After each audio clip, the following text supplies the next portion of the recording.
Welcome everybody to this presentation on the German 6.3 program. My name is Schotten. I'm the coordinator of the German 6.3 platform, and I now have the honor to introduce you to the German 6.3 program.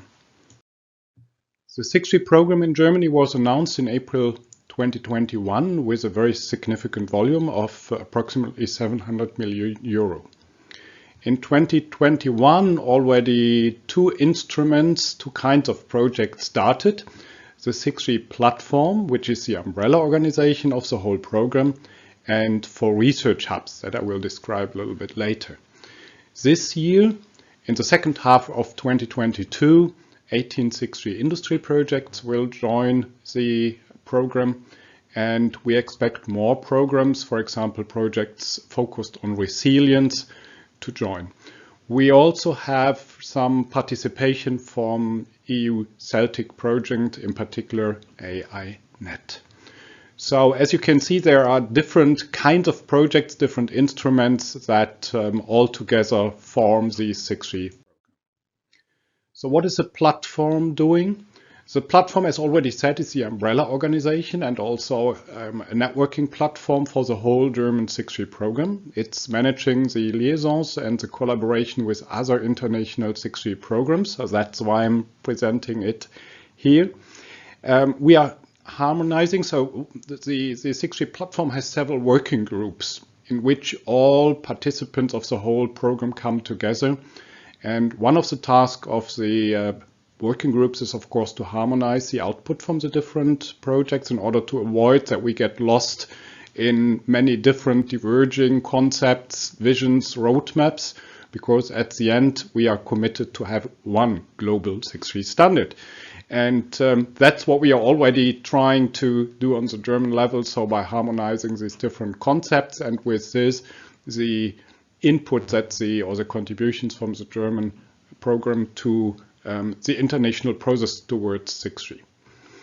We are also committed to create an innovation networks and in particular to include the SMEs and startups in this process.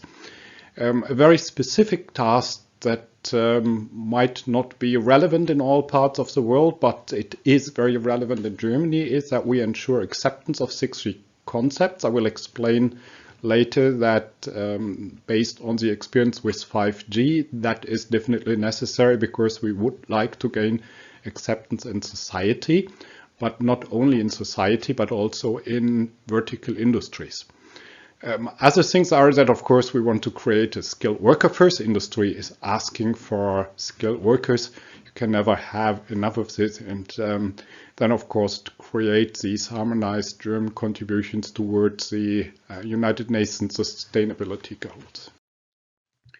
So some words on the already mentioned working groups of the 6.3 platform. So we have one that is dealing with science communication. This is exactly the group that deals with the acceptance in society, but also in vertical industry. So it's about bidirectional communication processes with society and stakeholders, for example, vertical industries, in order to understand, harmonize expectations and key requirements, to create in an early phase already transparency on planned concepts and applications, to raise acceptance and adoption of what we are doing on the technology side, and of course also to attract new engineers.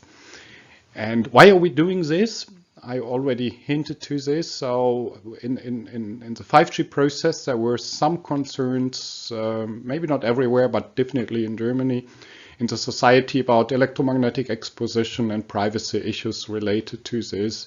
And we now have discussions about technology sovereignty, and in particular there are high expectations that participation should be possible everywhere. So coverage in rural areas is something where we have to deal with.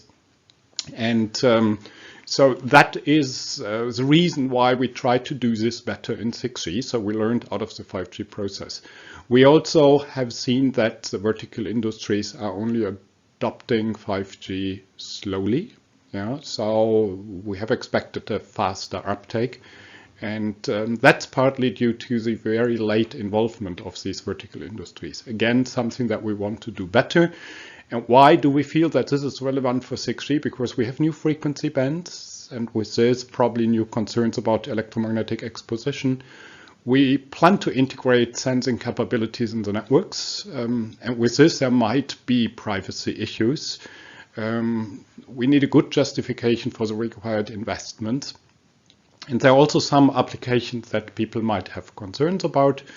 And we also, in parallel, observe that currently the vertical user groups are reluctant to support the 6G process. There is some interest in some companies, but it's not that they are urgently waiting for this. They typically say, okay, better care about making 5G happen. So, and how do we try to work on this? So, of course, we want an early dialogue with the stakeholder groups, with the press, with political decision makers, but of course also with the public and vertical user groups. Other working groups that we have is one that is specialized on the social perspective. So I think the motivation was already explained. So there are two main areas, which is sustainability. So sustainability of 6G. So how green is 6G, or how can we make 6G greener? And probably that's even more important, 6G as key enabler for a sustainable digitalization. So how can 6G help vertical industries or vertical domains to reduce their greenhouse gas emissions, for example, by digital twins? And the second big area is participation. Yeah, how do we guarantee that we have cost-efficient solutions for rural areas? The second working group is on innovation management. So this is a working group dealing with how to involve vertical industries, SMEs. I already mentioned this. So that will be done by organizing workshops. We already start to prepare this, and that will start next year with workshops with PPDR, PMSE, automation. So with different vertical domains in order to align roadmaps, so to make them familiar with what they can expect, to manage expectation, maybe to start coordinating standardization activities so that we can guarantee that there is a better and earlier acceptance of 6G compared to the problems that we have seen with 5G in the past. Working group 4 is dealing with visions, use cases, so building a global 6G vision. And of course, that's mainly to harmonize the contributions to the global 6G process. Important is probably working group 5 on security, resilience, trustworthiness. So it has a very broad scope. So it's dealing with 6G security architecture, device authentication. We see security as a key enabler for new business models and cases. For example, trust as a service, authentication concepts, also providing a trustful end-to-end service implementation, even in zero trust environments, is important. Preparing 6G for the quantum age is a topic. And yeah, so how is this done? So we have many research efforts that we want to coordinate here in the platform, in the research hubs, in the industry projects. There will be this dedicated call on resilient projects that will join the program in a few months. And the idea is to harmonize the concepts, to coordinate dissemination, maybe already to prepare standardization. And one focus will be on assessment, maybe using digital network twins. There are some activities starting in this direction. Okay, then I mentioned that we have 4 research hubs in Germany that are really big research organization centers of excellence with, as you can see here, a budget of approximately 250 million euro. 160 research groups at 21 universities, 15 research institutes are involved. We have more than 50 SMEs that are working in these 4 research hubs that are coordinated at the 4 places here, so in Aachen, in Berlin, in Dresden, Munich, and Kaiserslautern. But the participating research groups are more or less from all universities in Germany. And yeah, my focus today is on the 6G industry projects because they started only very recently. So we will have 18 projects, or we have 18 industry projects that are starting now. Industry projects are collaborative projects, also with academic partners that are always coordinated and led by industry. So overall in the industry projects we have around 70 industry partners plus some academic players.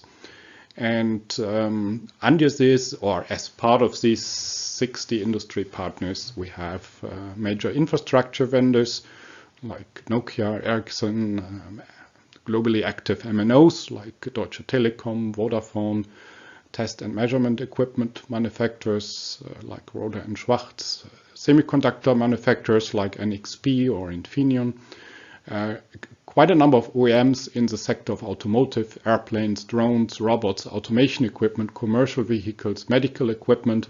So everybody who might be interested in the future in 6G, infrastructure operators for factories, airports, and more than 40 small and medium companies with products completing the 6G ecosystem, quite some of them working in the area of microelectronics. So what are the main use case scenarios? Of course, we had a call and these projects were selected. So there was no systematic process saying, okay, these are all the use cases you have to cover. So it's based on who submitted the best proposals. And there are quite some projects on campus networks, strong interest. There are two projects on medical scenarios. There are quite some projects on mobility, automotive, commercial vehicles, drones, etc. And there are activities on global coverage activities, which actually means providing coverage everywhere. So in machines, in vehicles, in AGVs, but also in rural areas. And from technology point of view, there are of course many aspects, but a few, let's say, focus areas can be identified. So joint communication and sensing is attracting quite some interest, real-time and synced networking, synchronized networking, site links, D2D, infrastructure-less, nomadic and organic networking for rural areas, for example, for providing connectivity everywhere, for connecting mobile devices and cars, vehicles, etc. Then, of course, the big issue, Open RAN and everything related to this, extending Open RAN end-to-end in many directions, disaggregation, open interfaces for third parties, so making the whole world or rediscussing the issue of the architecture and an open architecture is one focus area. Using AI everywhere, not a big surprise, and then many related microelectronic topics, RF components, antennas, modulators, millimeter wave terahertz technologies, terabit transceivers, and other specialized transceivers. And now a few examples for a project. So we have one industry project. So I cannot present all of them, but just on the last two slides, 7 examples. So 6G ANA is led by Nokia. It's a German 6G flagship project with a very strong industry representation, and that's focusing on designing a holistic architecture, the integration of concept system engineering. So as the name indicates, so ANA is 6G access, networks of networks and automation, but it's also dealing with simplification. So these are the strategically relevant topics addressed there. And it's also responsible for collaborations, for example, with the EU flagship project that we want to contribute to. Another example for industry projects that are more focused is 6G Takeoff, led by Deutsche Telekom, that deals with many aspects of 3D networking, satellites, hubs, labs, drones, and is targeting a deep integration of 6G non-terrestrial networks into the terrestrial networks. Another project, 6G Campus, one of the many projects dealing with non-public networks or with campus networks. So this is about device management, authentication, and let's say extending the idea of Open RAN to an end-to-end view. Really from the device to the core network. And while doing so, also looking at joint communication and sensing concepts, integrating AI via open interfaces. Another one with a very popular, of course, application area is 6G Health. So that's led by Vodafone, dealing with smart hospitals, telemedicine, and remote patient monitoring.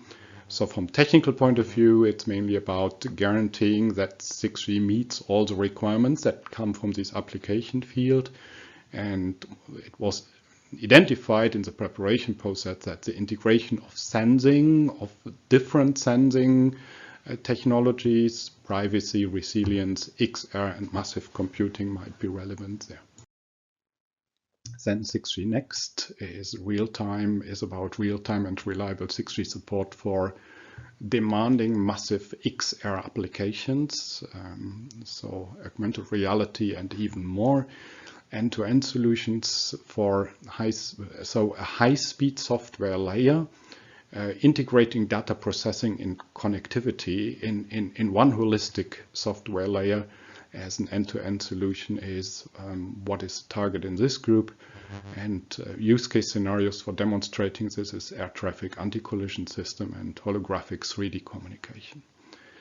6G ICAS for mobility, led by Bosch, is dealing with integrated communication and sensing in various mobility scenarios, in particular also using site links, security and privacy as important additional technical focus areas.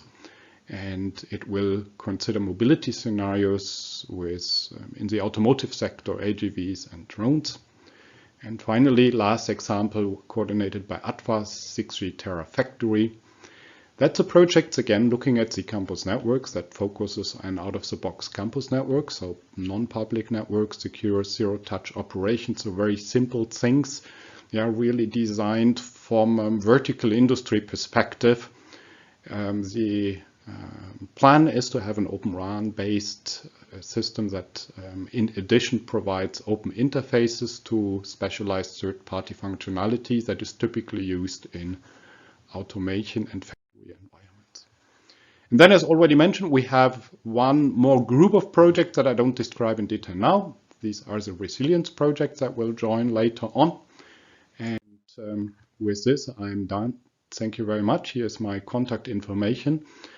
We are very happy and would be very happy to get in contact with you. So as said in the beginning, collaboration and early harmonization towards one global 6G standard is our main motivation, in particular for the platform. And we would be more than happy to establish collaborations, and you can send me an email. I will help to get this organized. Thank you very much.